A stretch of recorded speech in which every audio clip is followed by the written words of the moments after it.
Hey girls and gals, welcome back to my channel. My name is Taylor and today is going to be another weekly reading vlog. One of the last reading vlogs in 2023. No pressure, no pressure, but last week my reads were not the best. They weren't like horrible, but they weren't the best. I just kept picking up book after book that I think I just had way different expectations for.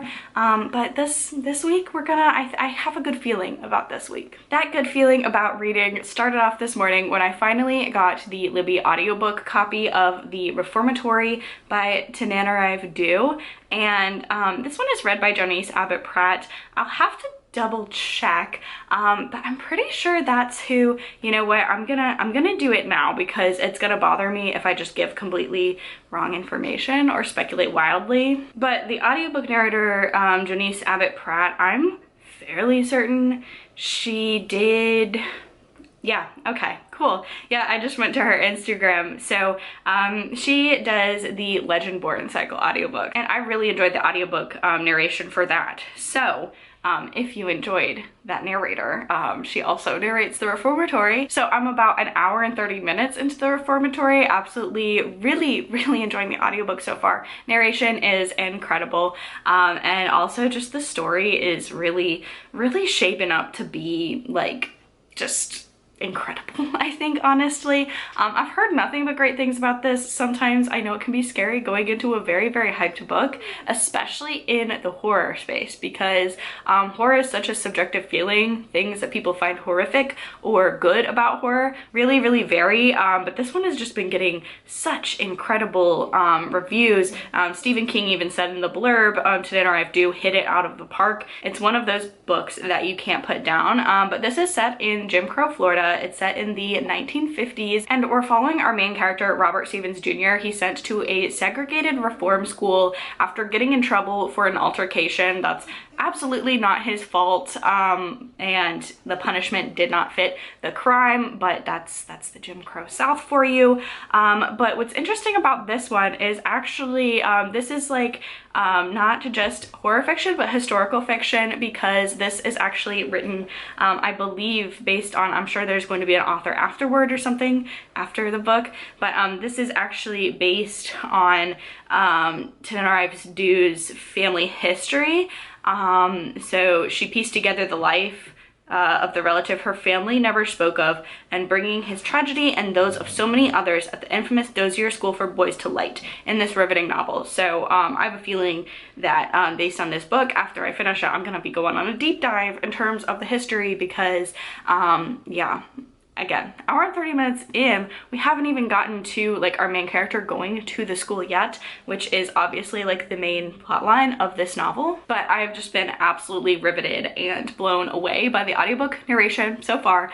Just really enjoying it, and I'm also really kicking myself that I haven't picked up a Tananarive Due before this one, because she is a horror author that gets thrown around so much in lists of like the best like, I don't know how to, like the best contemporary horror classic writers. She's on a lot of lists, okay? And a lot of her books are on my TBR. Never got around to picking one up, but you know, I'm glad it's this one, because I have a really good feeling about this book, and that I'm really going to enjoy it. Sorry, I keep looking down.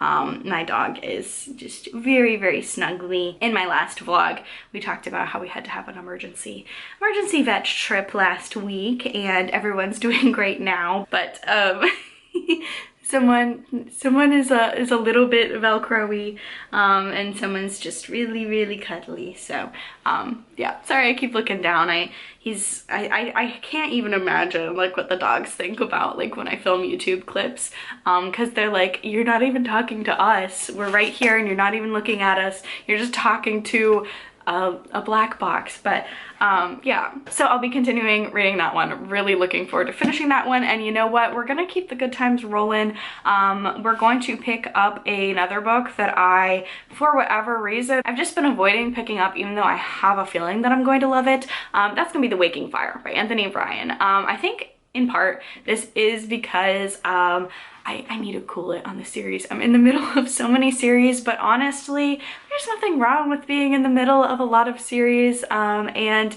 I can keep them apart fairly well. It's just this cover this cover is calling to me. It's dragons, it's Indiana Jones, it's what else? Pirates of the Caribbean. Yeah, I'm excited. So this is gonna be my physical book, I think, to start this week off, and again with the Reformatory being my audiobook. But yeah, that's my reading plans to start off this week. It is Tuesday, but it's basically the beginning of the week. But yeah, I have a good feeling about both of these books, and that's pretty much all I have for a reading update. I gotta go get to working, maybe do a little laundry. I think I also have to run errands, you know, all of that fun stuff. But yeah, welcome to the vlog. Hope you all are having a wonderful morning, start to your day, start to your week, whenever you're watching this, and I will talk to y'all later.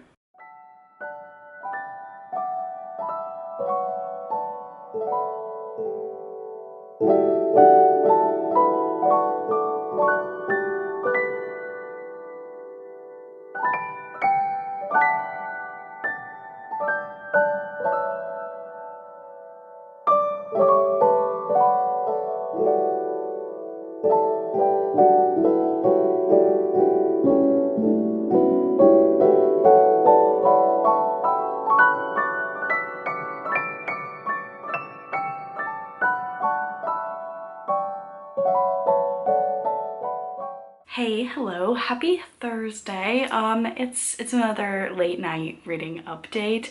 Oh, my dog just scared me. I didn't realize the door wasn't closed all the way and he just slid right on through. But yeah, late night reading update simply because I was very busy today, not only working like my day job, but also trying to like pre-film some content, film some end of the year content. I used to have like 2 to 3 uploads a week, and then in like the end of October, beginning of November, switched to 1 a week, or really 1 if I was lucky. I think I uploaded, I think, 2 videos in all of November. So in December, I'm trying to upload 2 a week again, 1 on Monday, 1 on Thursday. So yeah, busy day today. And I've definitely made it one of my unofficial goals of 2024 to believe in myself more and like put myself out there more and like self-promo. So I joined Threads. I used to have Twitter forever ago and stopped in 2020 because it had just turned into a hellscape. Trying out Threads, seeing how that goes. So yeah, was doing a lot of the behind the scenes stuff today, but currently reading 2 books. I'm gonna be honest, The Wagon Fire is starting out a little slow. This book came out in 2016. The writing style feels like more of like a classic fantasy style. Nothing wrong with that. I wasn't expecting it. I see this very frequently being compared to a Game of Thrones, and that kind of makes me nervous because I've only read the first book of Game of Thrones and I didn't care for the writing style. Like, I enjoyed the story, but I didn't care for the writing style. It just didn't grip me. There are other fantasy books that I enjoy a whole lot more. So I'm kind of nervous going into this. It just feels very dated and very traditional fantasy in a way that I was not expecting. So I'm on page 40, and I don't know, just because it is a chunky fantasy, I am gonna give it 100 pages, I think, and see where it gets me, because we're still starting to introduce our 3 main characters. So it hasn't gotten to the Indiana Jones, it hasn't gotten to the Pirates of the Caribbean yet. So I'm hoping it'll pick up and I'll enjoy it a little bit more after we get those introductory scenes out of the way. But yeah, the magic system's super cool. People imbibe dragon blood, and different species of dragon, their blood gives you different powers. So I'm intrigued by that. So I'm hoping, we've got 2 main characters out of the way. I'm on the 3rd, so I'm on chapter 3 and I'm on the 3rd introductory of a new character. So hopefully, you know, after those introductions and we get more into the story and the plot, I might like this a little bit better, but right now it's a little slow going for me. Now for my other book, The Reformatory by Tananarive Due, I am 23% of the way through that one and I am really enjoying it. I would highly recommend the audiobook. Janice Abbott Pratt does such a good job. Like she really breaks your heart with her line delivery. It's just, it's so perfect. And there are a range of different characters, different genders, different ages. The care that she puts into all of her characters' voices, from like the oldest old woman to a small child, a small 7-year-old boy, they're given so much care and brought to life. Yeah, I've only listened to 3 books by her now, or narrated by her now, and I think she's just one of my go-to audiobook narrators, because she's great at what she does. So if you're debating which way to read The Reformatory, highly recommend the audio. It's just an absolutely breathtaking audiobook experience. I want to say that I'm enjoying it and the writing is so good, but it's just so painful. And we are not only following Robert, who is the young child who gets sent to the Reformatory, but we're also following his sister Gloria, who is really working so hard to get her brother out of this situation. And she's trying to gather help and support from the community, who, you know, really either really has their backs or really does not at all, depending on the color of skin. And just we switch back and forth between Robert and his experiences at this very haunted reformatory because of the absolutely traumatic events that have happened there. And Gloria as well is experiencing like hauntings, not necessarily like paranormal hauntings, but just the area that they live in, just living in the South, and just knowing the legacy of land, and all of like the horrible things that could happen on land, that land for it to be haunted. So Gloria is kind of experiencing that as well, hoping that her brother doesn't become another ghost story. So she's trying to help bring him home, and both Robert and Gloria are very interesting protagonists. It's definitely one where you don't feel disappointed when the point of view switches. You're equally invested in both of them. They're very actualized, realized characters. Like from page 1, you can tell who's who, and like what their priorities are in life. With just they have very, very strong voices. But yeah, I'm enjoying it. That's really all I have for this update. For the Reformatory, I have 16 more hours left in the audiobook, and I'm listening to it on 1.25 speed, so it'll probably be about 16 more hours. And then if The Waking Fire doesn't get any better, if it doesn't pique my interest, I'm probably going to DNF that and pick something else up. We'll just have to see. But that's my short and sweet little update for tonight. Tomorrow's Friday. Yay, exciting. So yeah, enjoying my reading for the most part so far. Looking forward to the weekend, and I will talk to y'all in another reading update tomorrow.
Hey friends, happy Sunday. I was not planning on making a vlog update today, and it's actually very late at night, which is why I'm kind of trying to talk quieter because everyone else here is sleeping. But I was getting some work done, and I was listening to the Reformatory while I was doing so, and there was a plot twist that it didn't come out of nowhere. It's amazing. Like I'm like actually speechless. And I'm only about 50% of the way through the book, but I honestly think like I'm not tired for one. I've been like, I don't know. I feel like this happens every time there's a change of season, but I'm not tired at all, which is frustrating, but I'm just, you know, instead of laying in bed and tossing and turning and freaking out over trying to fall asleep, I'm just continuing about my day until I'm actually tired. But regardless, that's not the important thing here. The important thing here is the Reformatory is amazing, and I really want to keep listening to it. I'm not tired, and I really just want to stay up all night and finish it, and I have not felt that way about a book in a while, not for a couple months at least. So yeah, wow, just I am like truly speechless about the plot twist and the way this book is going.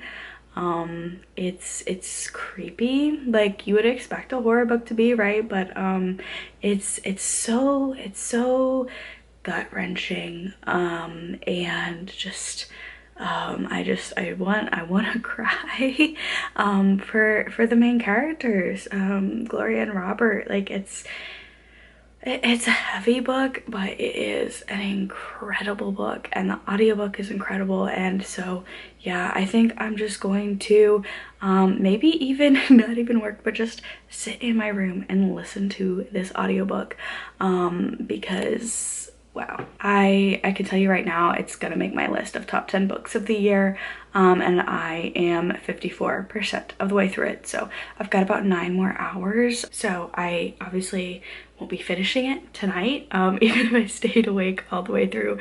It's like 12:55 a.m. right now. So yeah, 9 more hours left of the audiobook, and I want to finish it. I am just so blown away. Definitely, probably, I mean, off the top of my head, it's definitely the best audiobook experience that I've had this year. So yeah, enough with this little update. I'm gonna get back to reading, but I needed to check in because this book is phenomenal.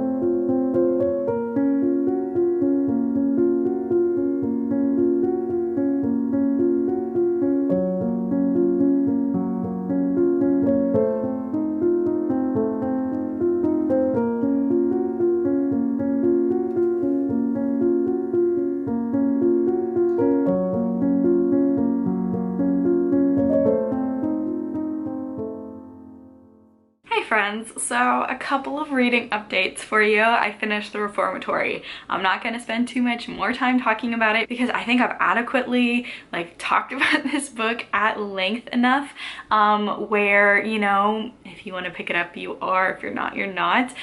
Just truly incredible. It's definitely going to be in my top 10 books of the year. So yeah, I really enjoyed it. My only worry for this, and it's such a stupid worry, but my only worry for this is because the audiobook production was so incredible that like I feel like I'm going to be in an audiobook slump for quite a long time, because I just don't think that anyone is going to do it as well as Jonice Abbott Pratt. So yeah, enjoyed it. This horror worked really well for me. It's, you know, truly, it's historical horror. It's heartbreaking, it's heart-wrenching, it's just, it's so beautiful. Stephen Graham Jones says this is Tananarive Due at her best. Stephen King says Tananarive Due never misses. Like, those two Stephens are, you know, pretty reliable, I feel like, in terms of the horror genre. So both of those heavy hitters backing up this book. If you're not gonna listen to me, listen to one of them and pick it up. But yeah, really enjoyed this one. My second book, I'm DNFing The Waking Fire for now. This is not a forever DNF by any means. There are a lot of factors going into me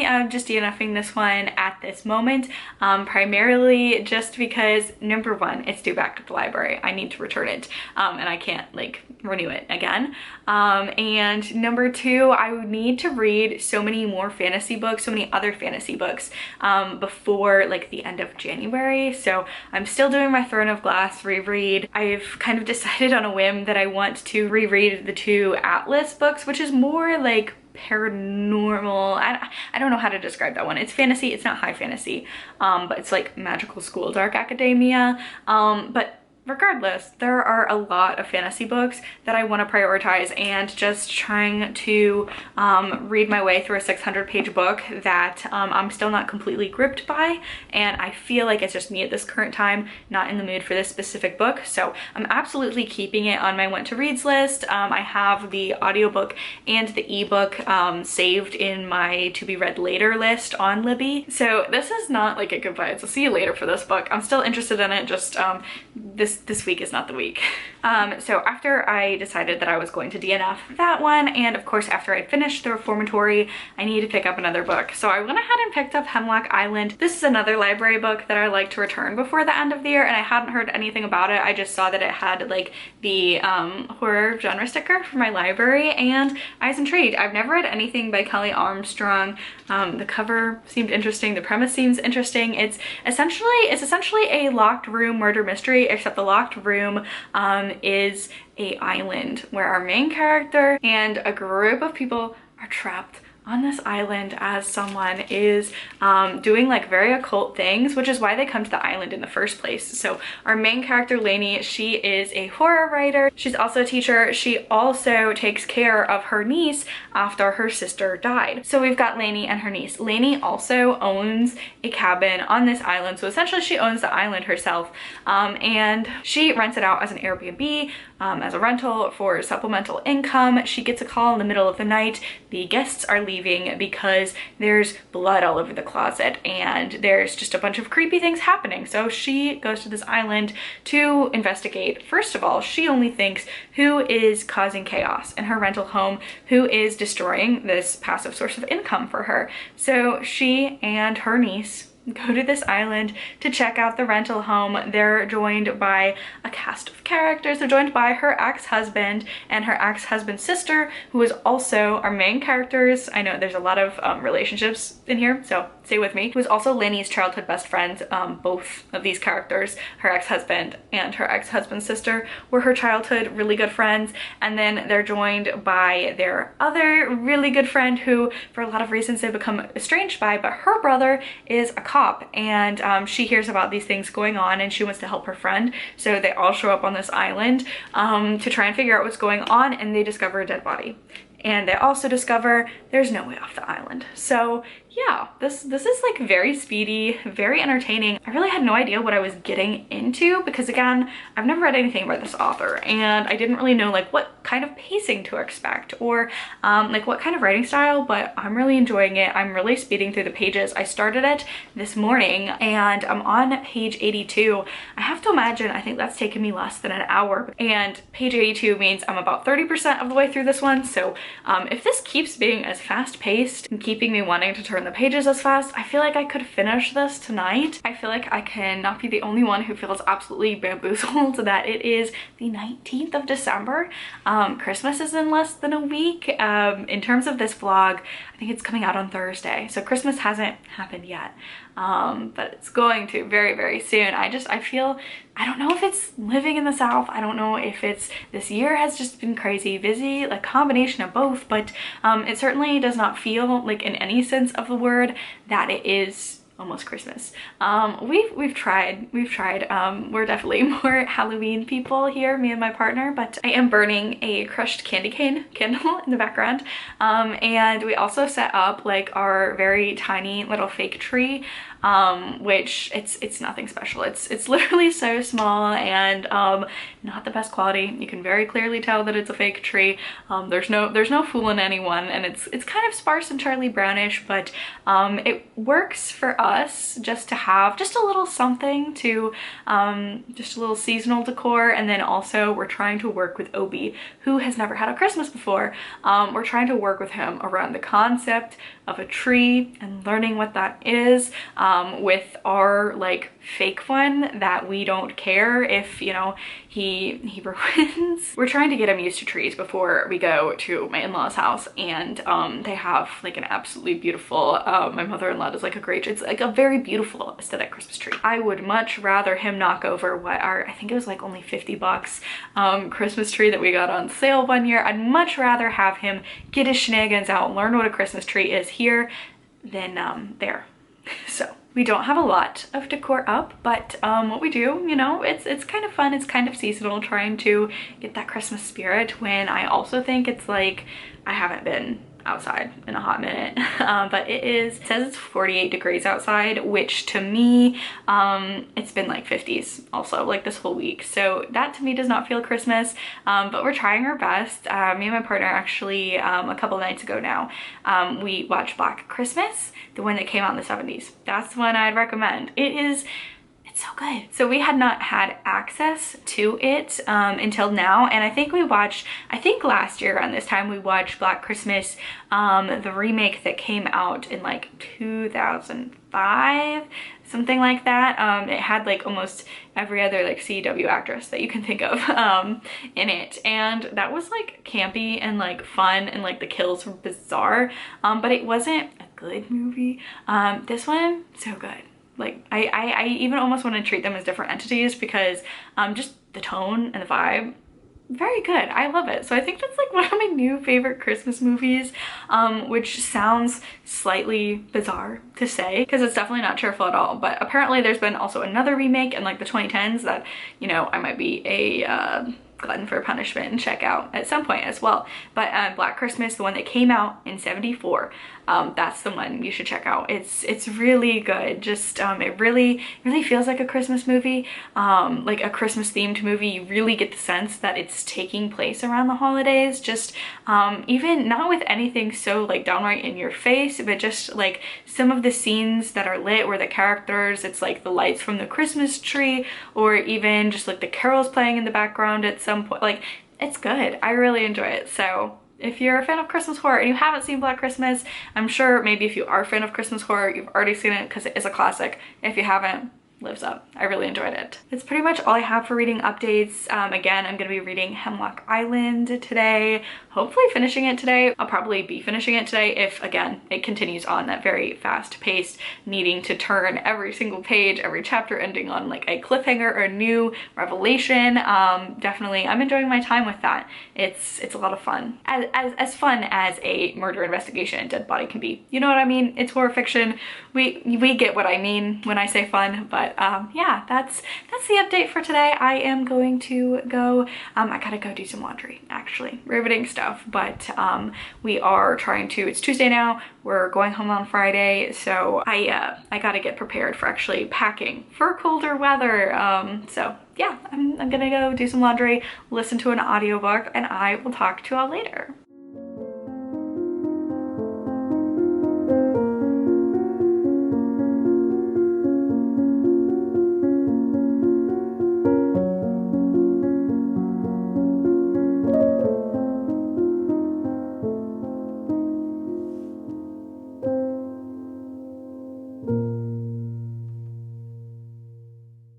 Okay friends, it is now time to end the last vlog of 2023. I think I'll probably have one, maybe, depending on the amount of footage that I have when I'm back home.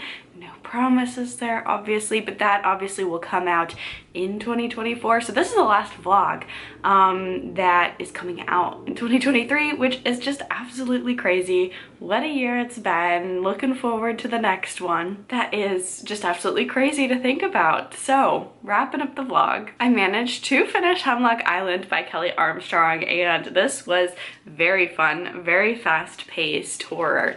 So if you like kind of those locked room elements, and then also the mystery, they're trying to figure out, they kind of know the pieces of like maybe why something happened, but they're trying to figure out if it's like paranormal, like actually paranormal happenings, or people playing a trick. So I would kind of liken it to a Scooby-Doo feature-length film, like one of the animated ones, because you know it's always a guy in the mask when it comes to Scooby-Doo regular episodes, but then you get to the feature films and sometimes there's actual paranormal elements in there, but you're still trying to figure out whether or not it is paranormal or if it is just a person in a mask. And the setup, not to give too much away, but like the setup of how things are kind of arranged to go down kind of remind me of like an adult Scooby-Doo sort of tale, where you're trying to figure out motivations for why these things are happening. So I had a lot of fun with this, and I actually saw in the acknowledgements that this is Kelley Armstrong's first full-length horror novel.